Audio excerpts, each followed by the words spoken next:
she grew up at a time when there weren't, frankly, the opportunities for women, athletically, academically, professionally, that there are today. And so that she would be a part of an effort, her legacy would be part of an effort to help girls and young women fulfill their potential, in this case, athletically, but also from a leadership standpoint. I think she'd be very happy and very proud of that. And we certainly are. Former Indiana Governor and U.S. Senator Evan Bayh on the legacy of his late mother, Marvella Bayh. She was the inspiration for Title IX legislation, shepherded by her husband, Birch, which really has had a profound impact on hundreds of thousands of girls and women over the past 50 years. And now that incredible legacy about to grow with the Marvella, a $100 million first-of-its-kind destination that is focused on girls and young women in sports and leadership.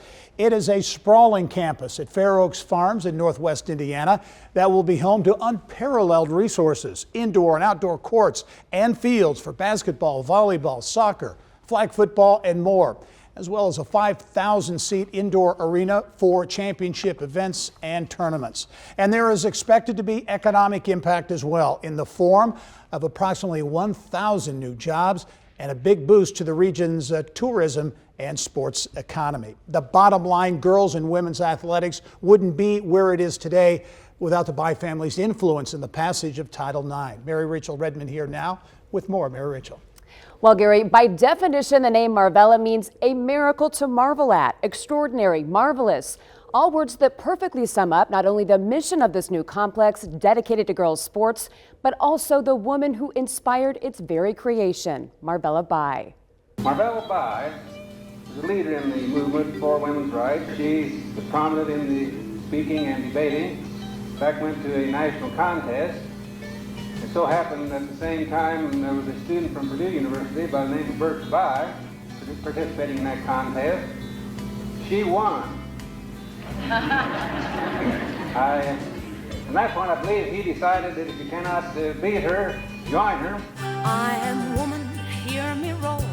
I often think about that story that woman was taken out of man, not out of his head to top him, nor out of his feet to be trampled underfoot, but out of his side to stand equal to him. The year was 1978. Marvella Bayh took to the stage to debate outspoken conservative activist Phyllis Schlafly.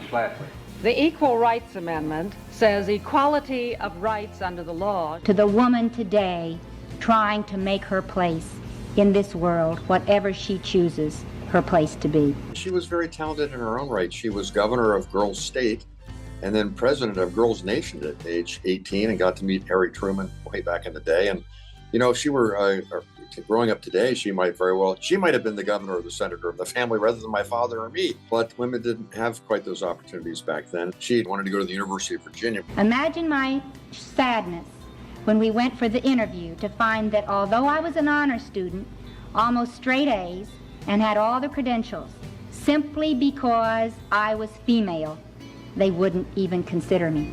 It was Marvella's rejection from the University of Virginia that laid the stage for U.S. Senator Birch Bayh to pass legislation banning gender-based discrimination in education. Known as Title IX, it came into law in 1972. My father always thought that girls, women, wives, sisters, daughters should have the same opportunities as us guys, and she really helped urge him along in that direction. That's a special story in a couple of ways. Sometimes as people, we get rejected, but that rejection can turn into something good. So Marvella's rejection inspired something that changed more lives than she probably could ever imagine. What we were trying to do was to see that women were treated equally. Because of Title IX, I got the opportunity to reach my dreams and my goals. It's opened doors and everything. You and I wouldn't be sitting here today. That in itself is an inspiration, which is why we'll have Marvella's story featured at our museum. Former Indiana Fever president Allison Barber is now chair of the Marvella Foundation and is helping to raise money to fund scholarships for girls to attend Marvella, designed to be much more than just a sports campus. So imagine that a girl will come to the campus and compete in all the sports. In between their games, they'll go to the Marvella Success Center. Well, they'll have these opportunities to really have some fun learning experience that will really create this 360 approach to girls. That's the goal. Is when it's not just sports, it's life training. We know that 94% of women in C-suite positions in America played sports. Marvella, a fitting tribute to an Indiana woman who spent most of her life advocating for an equal playing field, unknowingly paving the way for girls to have opportunities like the one that now bears her name. I'm a proud Hoosier. And so the fact that we are the birthplace of Title IX is something that we should be really proud of and be bold about explaining and sharing with people outside of our state. And Marvella will do just that. Hopefully it'll be successful for many years to come, and young ladies and girls from around the country can come here to Indiana. And the fact that it coincides with the time when Caitlin Clark is the talk of the town, and Tamika Catchings has also been supportive. So there may be a harmonic convergence here that will help this be successful. And if it leads the next generation of young women and girls to go on and be successful and to win championships and do us all proud, well then, what a great legacy.